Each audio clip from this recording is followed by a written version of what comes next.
Good afternoon class, myself SK Singh. और आज हम लोग IIT नीट के प्योर IIT नीट के क्वेश्चन पढ़ेंगे। इस क्वेश्चनों में हम लोगों ने फर्स्ट क्वेश्चन उठाया कि हमें इलेक्ट्रिक फ्लक्स फाइंड करना है। क्या फाइंड करना है? Electric flux. इसमें electric flux inside the surface. क्या कह रहा है? So below of distribution of charge the flux electric field due to this charge through the surface air. Surface S में क्या फाइंड करना है? इलेक्ट्रिक फ्लक्स फाइंड करना। क्या फाइंड करना? Electric flux. देखो इलेक्ट्रिक फ्लक्स का फार्मूला क्या होता है? Phi equal to q by epsilon naught. ये फार्मूला होता है, ठीक है ना। अब आपके पास 3 चार्ज दिए गए, लेकिन इलेक्ट्रिक फ्लक्स की डिफिनेशन है कि इनसाइड द सरफेस जो भी चार्ज होगा उसको कंसीडर करते हैं।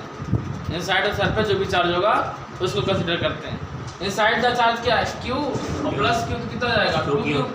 तो इसके लिए इलेक्ट्रिक फ्लक्स क्या आएगा? Phi S equal to q by epsilon naught. Means जो ये क्यू बाहर दिया गया है इसको हम लोग कंसीडर नहीं करेंगे, ठीक है ना। इसको कंसीडर नहीं करेंगे। क्यों? क्योंकि आउटसाइड ऑफ द सरफेस है। यहाँ पे इलेक्ट्रिक फ्लक्स क्या होगा? 0 होगा। क्या होगा? 0। चलिए नेक्स्ट क्वेश्चन देखिए। जो नेक्स्ट क्वेश्चन है उसमें कह रहा है कि the electric flux for Gaussian surface A. Gaussian surface A है और गॉसियन सरफेस बी है, ठीक है ना। हमें गॉसियन सरफेस ए में इलेक्ट्रिक फ्लक्स फाइंड करना है। कह रहा है कि the electric flux for Gaussian surface A that enclose that charge particle in free space is Q1 equal -14 नैनोकूलम और Q2 इक्वल है 78.85 नैनोकूलम एंड Q3 इक्वल है -56 नैनोकूलम। ये 3 चार्ज दिए गए हैं और हमें गॉसियन सरफेस ए में क्या फाइंड करना है? इलेक्ट्रिक फ्लक्स फाइंड करना है, ठीक है। अब आप देखिएगा, अगर Gaussian surface second B suppose कर रहे होते हैं तो इसमें 2 चार्ज थे, Q1 और Q2। और गॉसियन सरफेस जो ए है इसमें तीनों चार्ज हैं। तीनों चार्ज क्लोज है कि नहीं है? बोलो। Q1 Q2 Q3। तो सबसे पहले हम लोग टोटल चार्ज फाइंड करेंगे। Q total equal Q1 plus Q2 plus Q3। Value रखेंगे। Q total equal Q1 value है -14, Q2 वैल्यू है 78.85 और Q3 वैल्यू है -56। माइनस माइनस आपस में ऐड हो जाएगा। 6 4 10 और 5 1 6 7 -70 आएगा, प्लस का 78.85 आएगा। जब QT सॉल्व करेंगे तो इसका जो आंसर आएगा 0.85 आएगा। और नैनो कूलम क्या है? Nano coulomb. इसको हम कूलम में कन्वर्ट कर लेंगे, कितना आएगा? क्यों सर? 8.85 आएगा। अच्छा 8.85 आएगा। चलिए 8.85 कितना आया? 8.85 नैनो है तो 10⁻⁹ कूलम। ये टोटल चार्ज आया। क्या है? टोटल चार्ज आया।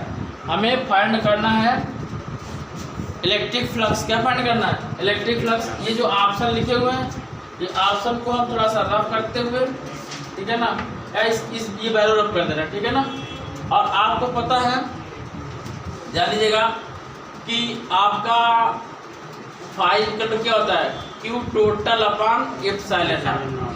Q टोटल वैल्यू है 8.85 10⁻⁹ कितना है? -9। और एप्सिलॉन नॉट की वैल्यू सबको पता है 8.85 10⁻⁻12 -12 ऊपर जाएगा, प्लस का हो जाएगा, और 12 से 9 लेस करेंगे तो 10⁻+3 आएगा। अब यहाँ पे इसकी बात करेंगे, इसका यूनिट क्या रहेगी, ठीक है ना। और यूनिट फाइंड करने के लिए हम लोगों को सिंपल सी बात पता है, तो ये दोनों ऑप्शन हो नहीं सकते हैं। ये दोनों ऑप्शन हम रेस कर दे रहे हैं और यूनिट हम बता चुके हैं। फिर एक बार बता दे रहे हैं यूनिट इसकी कैसे डिस्क्राइब करेंगे। ये ऑप्शन शायद फर्स्ट ही होगा, ठीक है ना। देखिएगा हम लोग कैसे फाइंड करते थे। फाई इक्वल टू एक बार फॉर्मूला पढ़े थे EDS। क्या पढ़े थे? EDS। तो फाई ई की वैल्यू क्या होती है? न्यूटन पर कूलम। और DS क्या होती है? मीटर स्क्वायर, ठीक है ना। तो newton metre square coulomb inverse. तो ए पार्ट होगा, नहीं हुआ? फर्स्ट पार्ट हुआ। ए पार्ट हुआ तो कह रहा है उसमें बोल रहा है कि 3 इनफाइनाइट लॉन्ग चार्ज शीट्स, ये 3 लॉन्ग चार्ज शीट हैं और बोल रहा है कि as shown in the figure the electric field at p point पे इलेक्ट्रिक फील्ड क्या होगा। देखो ये पॉइंट इस पॉइंट पे होता है, इस पॉइंट पे होता, इस साइड कहीं भी होता तो इलेक्ट्रिक फील्ड हम लोग फाइंड कर सकते थे। यदि यहाँ पे पी पॉइंट होता या इस पॉइंट पे पी पॉइंट पे होता तो इलेक्ट्रिक फील्ड क्या होता है, जीरो होता है। क्या होता है, जीरो होता है।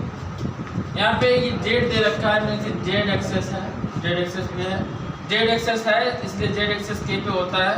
तो सबसे पहले तो के सभी में है, ये लाई कर रहा है कि के सभी में है, यानी कि जेड एक्सेस पे, इसलिए के सभी में है, ठीक है ना। Second things, electric field intensity का फार्मूला होता है सिग्मा अपॉन 2 एप्सिलॉन नॉट, ये इलेक्ट्रिक फील्ड इंटेंसिटी का फार्मूला होता है। अब इसमें कितने सिग्मा 1 2 3, तो टोटल ई जब फाइंड करेंगे E1 plus E2 plus E3, ठीक है। तो फर्स्ट में sigma upon 2 epsilon not, second में -2 sigma upon 2 epsilon not, third में क्या है सिग्मा सब minus sigma upon 2 epsilon not, ठीक है ना। एक मिनट बंद करना, लेकिन ध्यान दीजिएगा ये सारे जो सिग्मा है ये इसी प्लेट में, इस प्लेट में इस साइड है ना, ये देखिए ये x पॉजिटिव होता है और ये x नेगेटिव होता है। तो सब इस साइड में, तो ये भी नेगेटिव है, ये ऑप्शन में गलत लिखा हुआ, उधर भी बुक में गलत लिखा हुआ था, फिगर में माइनस साइन छुटा हुआ था, ठीक है ना। अब यदि माइनस यहाँ भी रख देंगे तो कितना आएगा, -4 sigma upon 2 sigma upon 2 epsilon not. अब कैंसिल हो जाएगा, कितना आएगा -2 सिग्मा अपॉन एप्सिलॉन नॉट, ये आंसर आएगा। और इसके काटे ये कैंसिल हो जाएगा, ये कैंसिल हो जाएगा, प्लस यहाँ पे होता, प्लस माइनस वाला कैंसिल हो जाता, ये माइनस यहाँ पे था, प्लस माइनस वाला कैंसिल हो जाता, तो केवल ये बता तो sigma upon epsilon not answer होता, ठीक है ना। और जब ये माइनस होगा तब ये सॉल्व होगा, ठीक है ना, माइनस में सिग्मा अपॉन एप्सिलॉन नॉट।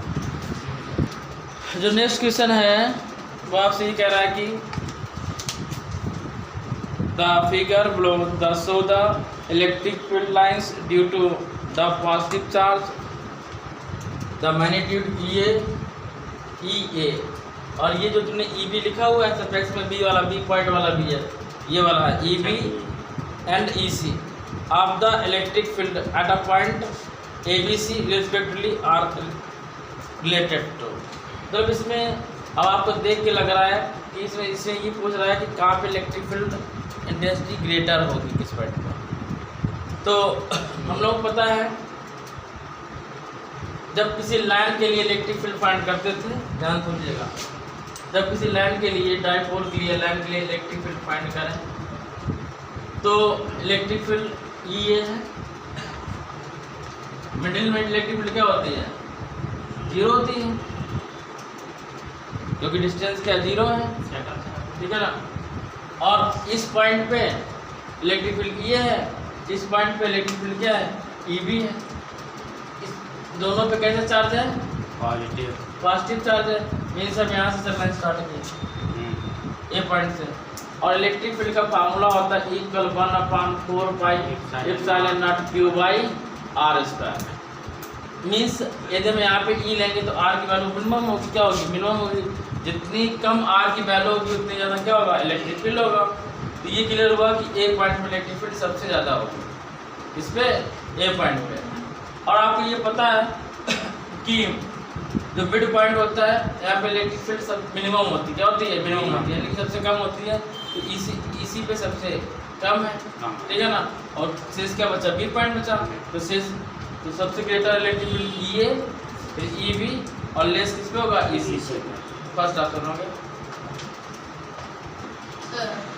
फिर ध्यान दीजिएगा, कह रहा कि r charge q small q is placed at the centre of the line.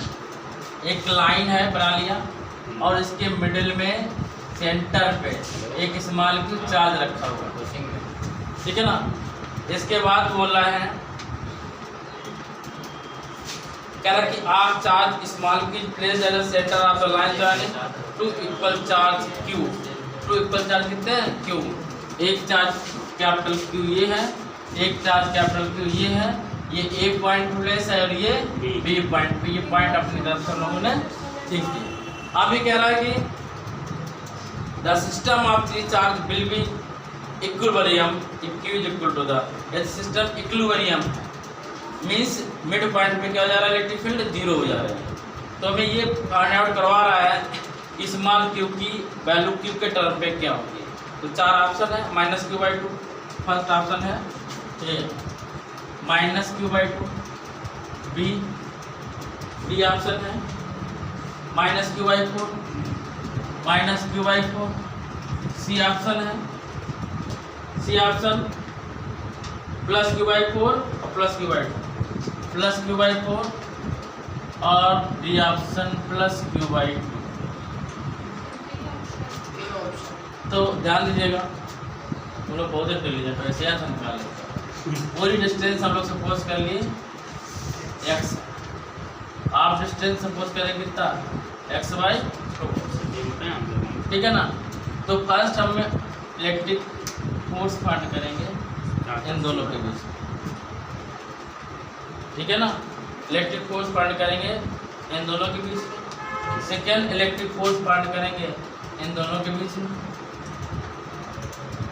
ठीक है। अगर इलेक्ट्रिक फील्ड भी फाइंड करना चाहो तो इलेक्ट्रिक फील्ड भी फाइंड कर सकते हैं। इलेक्ट्रिक फील्ड की बात हो रही है, E A equal EC। E एक वैल्यू क्या होगी?